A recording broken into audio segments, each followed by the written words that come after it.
बताइए, मुख्यमंत्री का पद क्या सम्मान नहीं है क्या? आपने आपको मुख्यमंत्री बनाया, लगातार उनके कैबिनेट में आप मंत्री थे। तो लेकिन मैंने कहा कि जब स्वार्थ हावी हो जाता है ना, तो बहुत सारी चीजें गौण हो जाती है। जनादेश हेमंत सोरेन जी के नाम पे मिला था। क्या हम जनादेश का अनादर करते हैं? एक कि जब नाश मनुष्य पे छाता है, पहले विवेक मर जाता है। मैं आज भी इस बात से कहा हूं। आप स्वयं देख लेंगे, मैं कोई भविष्यवक्ता तो हूं नहीं, लेकिन जो जनता का जो मूड है, वो आप समझ सकते हैं कि ये दोनों के दोनों, जैसे मैं कहा, वो नकारे जाएंगे, जनता के द्वारा नकारे जाएंगे। नमस्कार, एसटी न्यूज देख रहे हैं आप और मैं हूं आपके साथ गौरी रानी।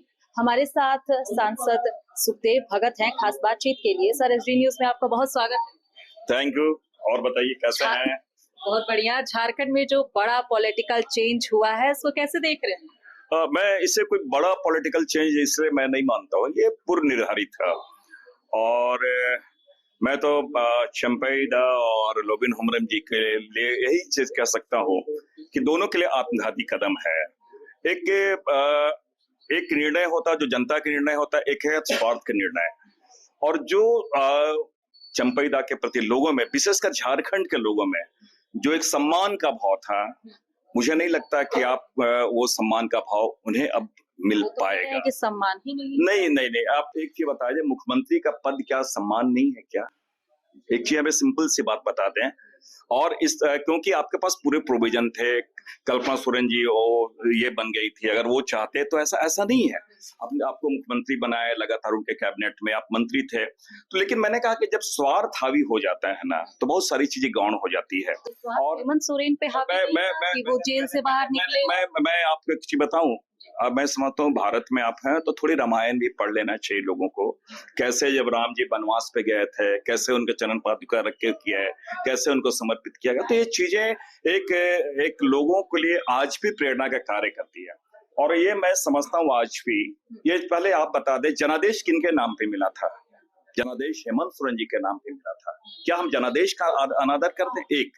दूसरी बात, परिस्थितियां जो बनी थी, उन्होंने रिजाइन किया, बने थे। तो खैर उन चीजों पे मैं नहीं जाना हूं, लेकिन ये मैं आज भी कहना चाहता हूं और विशेषकर दोनों व्यक्ति के लिए कहना चाहूंगा कि जब नाश मनुष्य पे छाता है, पहले विवेक मर जाता है। मैं आज भी इस बात से कहा हूं। देखिए, झारखंड में गठबंधन की सरकार चल रही है, कांग्रेस भी उसमें शामिल है, आप भी कांग्रेस से आते हैं। और चंपई सोरेन ने जब झारखंड मुक्ति मोर्चा छोड़ा, लोबिन हेम्ब्रम की बात करें, उन्होंने भी जेएमएम छोड़ा, तो निशाने पर कांग्रेस को लिया है। कहा है कि कांग्रेस जब से हेमंत सोरेन के साथ मिलकर आई है, विकास नहीं होने दे रही और माइंड वॉश। मैं आपको एक चीज बतला दूं, आज भी ये देश गांधी का देश है। और जाहिर सी बात है, राहुल गांधी जी किनके पद चिन्हों पर चले हैं?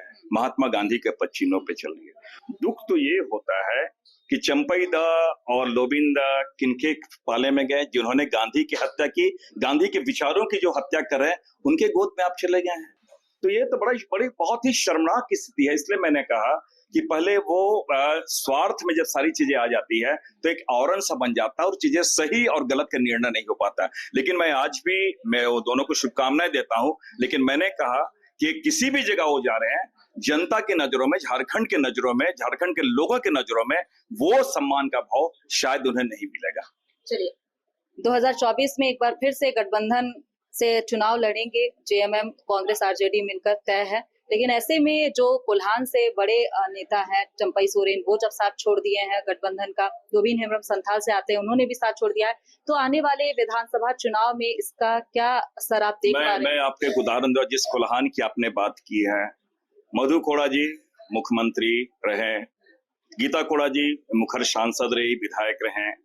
दोनों ने भारतीय जनता पार्टी ज्वाइन किया। परिणाम क्या हुआ आपके समक्ष है।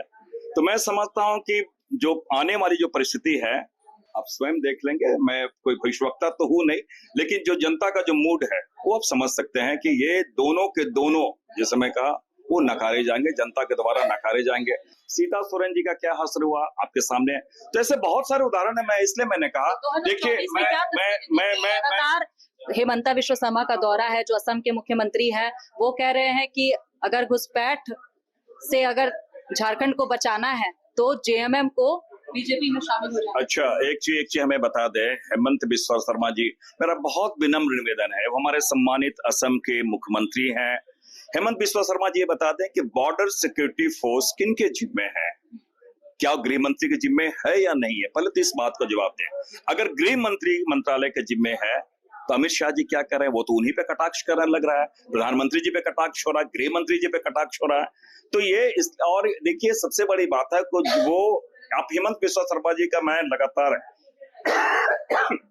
जब से झारखंड आए हैं मैं सारे वक्तव्य उनको मैं देख रहा हूं। कोई विजन है क्या झारखंड के बारे में? हिंदू मुस्लिम बांग्लादेशी ये वो केवल एक ऐसा नैरेटिव वो सेट कर रहे हैं जिसमें एक फैनेटिज्म हो, धर्मांता हो।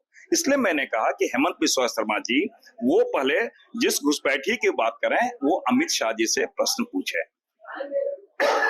सॉरी। बहुत शुक्रिया। हमारे साथ खास बातचीत कर रहे थे सांसद सुदेव भगत, जिन्होंने कहा कि 2024 में जब झारखंड में इंडिया गठबंधन चुनाव लड़ेगी तो नतीजे सामने आएंगे और जिस सोच के साथ, जिस मकसद के साथ चंपई सोरेन और लोबिन हेम्ब्रम ने पार्टी छोड़ा है, इसका खामियाजा भी उन्हें झारखंड विधानसभा चुनाव में भुगतना होगा। फिलहाल इस खबर में इतना ही। मुझे दीजिए इजाजत। नमस्कार।